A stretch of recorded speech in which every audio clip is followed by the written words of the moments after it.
Okay, so we've got all the gussets in, cross braces, whatever you want to call it. They're essentially welded at the top. I still got to do full welds to the sides and underneath. But already I've noticed quite a bit more rigidity in the chassis. So that's cool. Now I just got to work out the height and then finalize all the welds after that for at least the bottom. Actually, I'll flip it over and do all the welds at the bottom, then we'll do the height.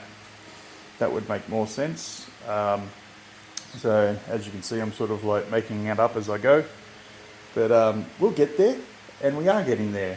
So stick around and we'll see what happens.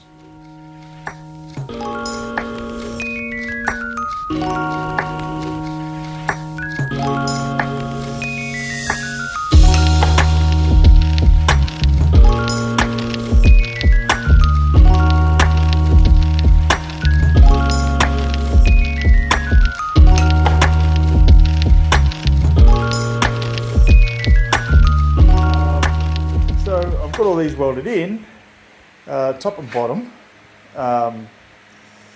and that's good. So nothing's tacked now, it's actually welded. But one of the things I was kind of worried about, but it wasn't going to be 100% square, but because it's not in a jig and I've welded it, I should have started upside down, because the heat has, I don't know how well you can see it, but if you look along the length, you'll see a bow. It actually, there's no point in worrying about it. It's about finding a solution. And what I'm going to do underneath, so underneath here, I'm going to turn it up, right? And when I actually welded all these, you'll see I welded on the side to try and minimize any sag in the actual chassis, but as I was welding, I actually heard a noise when I was welding it. It's kind of like, ooh, as soon as I heard the noise, that the chassis had shifted in some way. I just didn't know which way. So so basically, yeah, there's a bow that goes in it at the moment. So I'll get this length that I've got, and I'm going to run it along the length of it, straight up and down. All right, so that's 25 mil. Right, and if I run that along the length and tack it all along, it'll hopefully pull it back up. So I'll just clamp, tack, and that should pull a bit of the bow out of the chassis, which hopefully should solve the problem.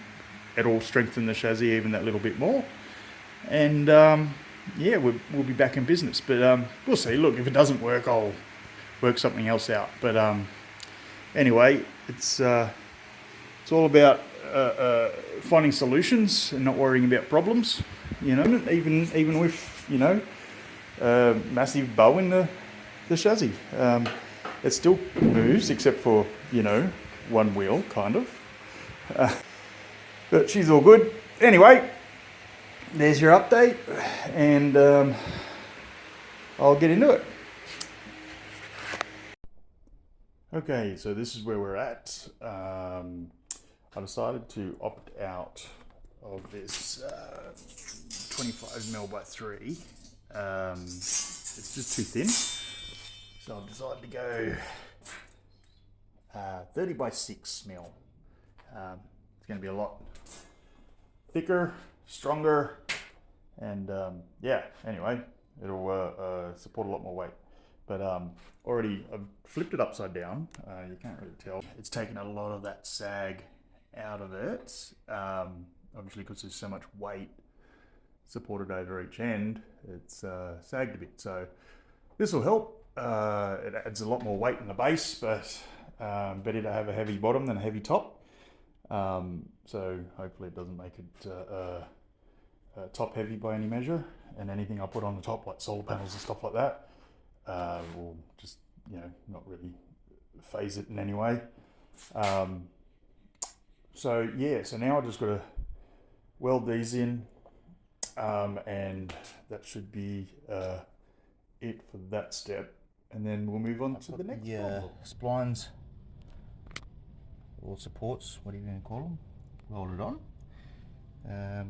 And that went relatively well.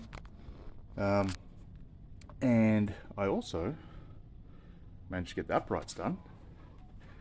While I did that, I also got the top framing done. So, but unfortunately, because nothing's in a jig, when I did it, it was out of square. So to actually weld the roof on, I actually had to do the uprights. Then I flipped the whole thing upside down by myself, rested it on the uprights, and then had to position it so I was on top of that. And unfortunately, I couldn't brace it in a square. So what I'm doing now is pulling it into shape, and then I'll weld the corners, and hopefully it holds its form well enough.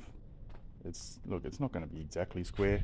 I knew none of this would be exactly square, but you can only do what you can do, and it's going all right. So we're getting there, and I certainly have the shaving files to prove it. But anyway, on we plug.